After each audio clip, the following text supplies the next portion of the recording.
y'all. So,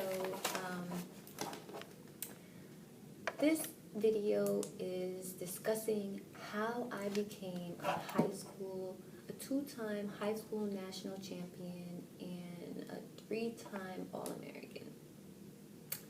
So let's get into this background story. So this is me. My name is Jessica. If you're new to my channel, greetings, subscribe, like, and do all of that stuff. If not, and you know me and you love me, hey, I love you.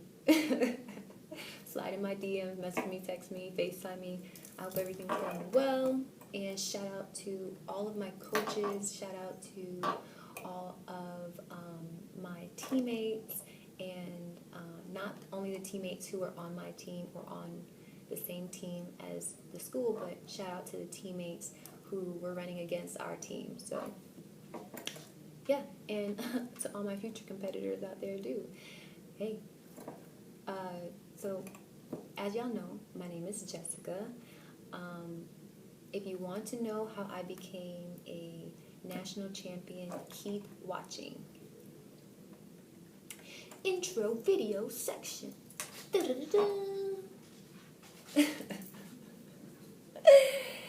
Oh, the intro video is playing, but I haven't created that yet. I gotta make that too. I'm gonna need an assistant soon. I'm gonna need an assistant.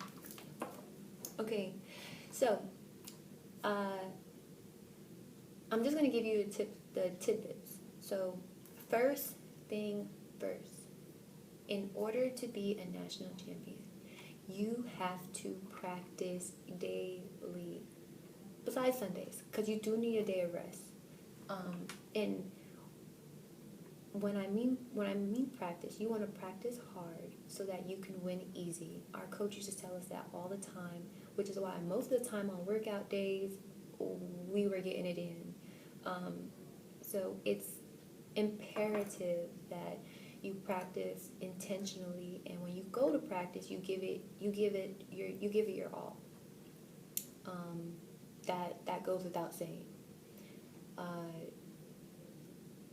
The second thing I would say of what made me a national champion is stretching at night. You want to make sure that after you work out and after your muscles have cooled down, that you want to stretch. You have to stretch at night. Some people like to do abs, push-ups, like calisthenics and things of that nature, but stretching at night, I believe, gave me the extra oomph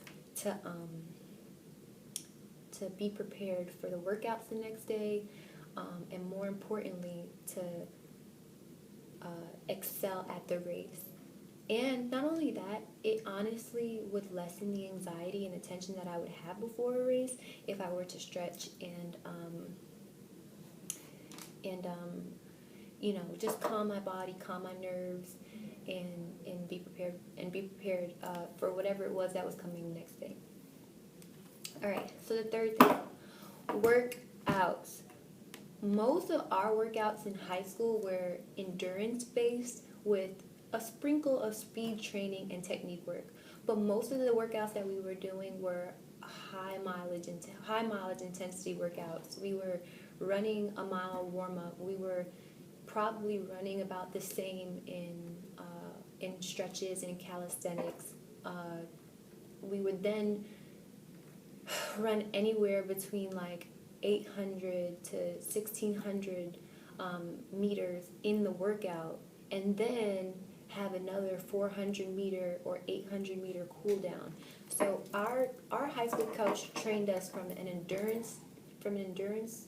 strong endurance standpoint. And then on like Tuesdays or Thursdays or the days before the meet, we would do speed training and we would do technique work. And I'm pretty sure that's going to be the technique that I'm going to use in order to continue to excel in my professional career.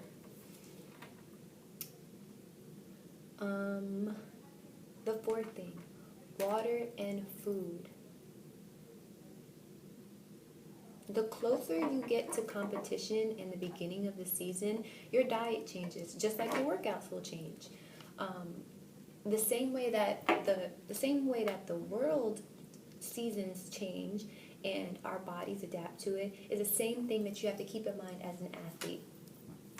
So you want to make sure that you're always drinking water. You want to make sure that you're always eating 3 meals a day and having snacks and doing supplements of that nature.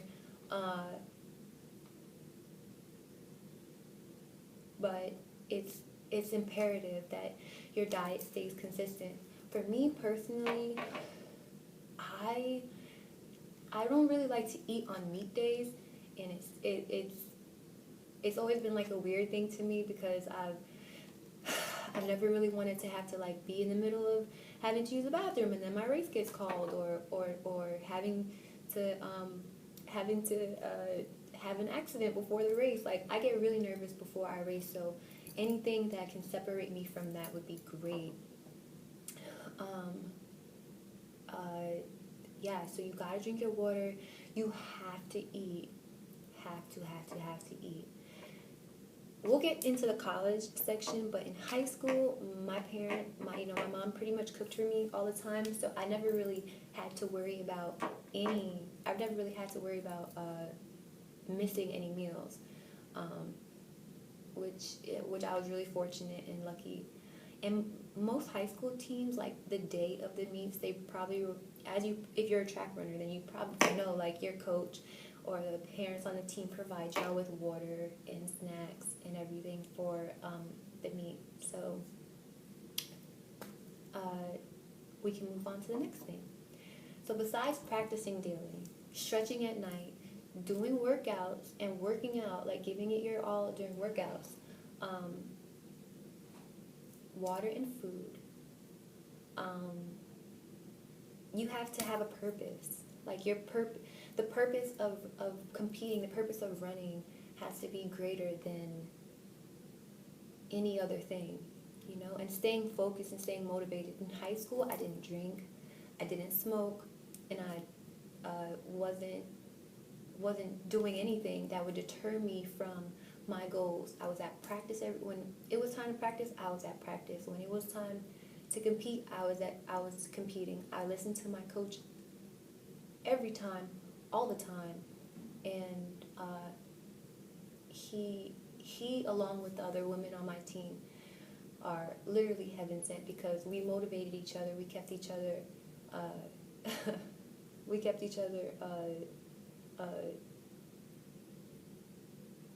in good spirits at all times. So yeah, okay. So now story time, right? Now that y'all know how I became a national champion. Now that you know how I became a national champion, so story time. Okay, so boom. We ran fast all season, great. Our coach was like, all right, so y'all made it to nationals. We're gonna go to nationals. We're gonna treat it like any other race. So we were like, all right, cool. So we packed our bags. We hopped on the flight, and our school always attended the New Balance Nationals. And if you're a high school runner, then you know about the New Balance High School Nationals. You probably also heard about the Nike Nationals, but we always went to the New Balance Nationals. And so we made it to New Balance Nationals, and I think it was like a 2 or 3 day meet. In day one, we were running the Texas SMR, and we ran the Texas SMR, and we won. So me, along with my 3 other teammates, we won the Texas SMR, which was like the first leg runs at 200, the second leg runs at 200. No, I think it's 100 to 200. No, the first leg runs at 200, the second leg runs at 200, the third leg runs of 400, and then the last leg runs at 800. So, honey, we weren't really that nervous, because we were like, we're fast, but like, we gonna see what these girls talking about. You know how it is when you're at a track meet. So yeah, we won, and that was really cool. We were interviewed and everything. We got crowns, we got flowers, and I'll show you videos, or I'll link a video link so y'all can watch our interview. But it was really, really, really, really, really special. But then after the Texas SMR, I think the second day, oh no, later on that day, we ran the Texas SMR. We ran the Texas SMR, and then later on that day we ran a 4x8, and I believe we came in sixth. So we were crowned. We were still crowned, and we were given medals, which was really cool, and that made us an All-American, because an All-American means that you came in 1 through 6 in the entire nation, which is a big deal, and those girls are super, super fast. So I think the day, so after that, we went to the hotel, we got something to eat, we got rest, and then the next day we went back to the track meet, and it was time to run the 400-meter hurdles. So picture this. They call us to the line, and they're like, okay, runner in lane, and they introduce us. In lane 1 is so-and-so, in lane 2 is so-and-so, in lane 3 is so-and-so. And I believe I was in lane 4. In lane 4 is Jessica Gilbert from Bayshore. In lane 5 is so-and-so. And I remember the girl who was in lane 5, she was so freaking tall. And she was in like a neon green outfit. And she literally was like 6 feet tall. I remember racing against her, and she would smoke me like every time.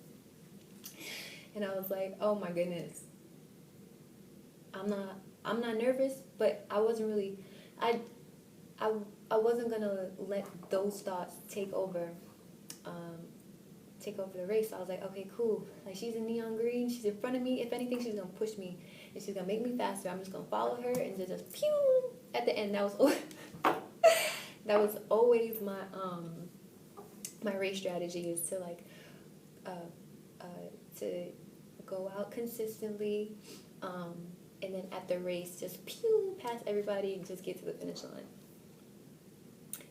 So we're all standing at the start line, and the announcer says, hold on, runners, hold on. We have a special award for he actually said, before we begin the race, we have a special award for the National High School Coach of the Year. And I'm like, okay, we're standing at the line, about to run. I'm thinking about these 10 hurdles that we're gonna get over. And I turn around, and the announcer says, the National Coach of the Year award goes to Coach Borbet, that's our coach's name, of Bayshore High School. And I'm like, what? Like, we were not expecting that at all. He received his award, he took his picture, and the interviewer asked him, he said, Coach Borbet, how do you feel about your girls' performances?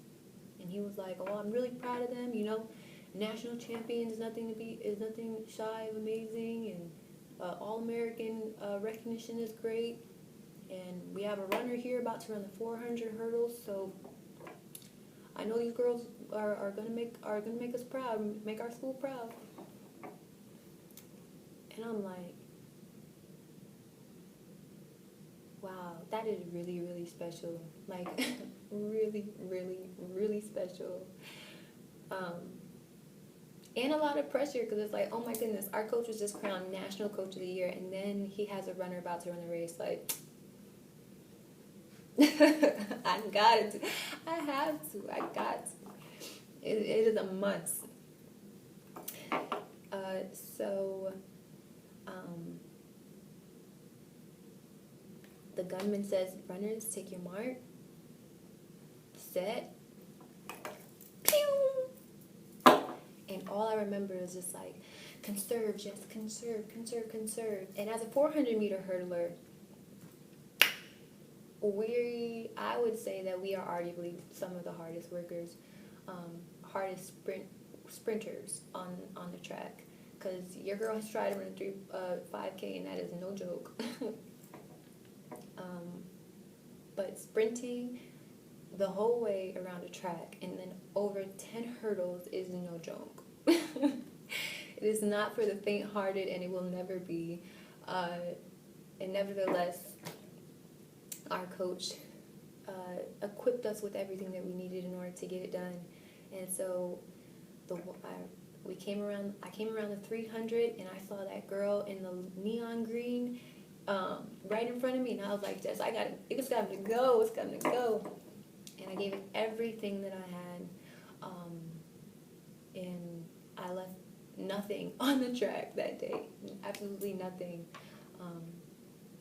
I would say that was one of my most perfect races and my most focused races, because I counted each and every step at my takeoff point, and coach said it would work, and it did.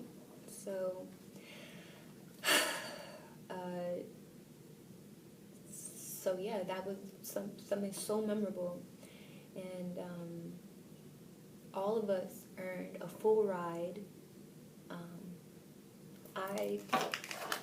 All of us went to a full ride. My friend Brianna went to school in, I forget what the school name is, oh my goodness. Anyway, all of us earned a full ride.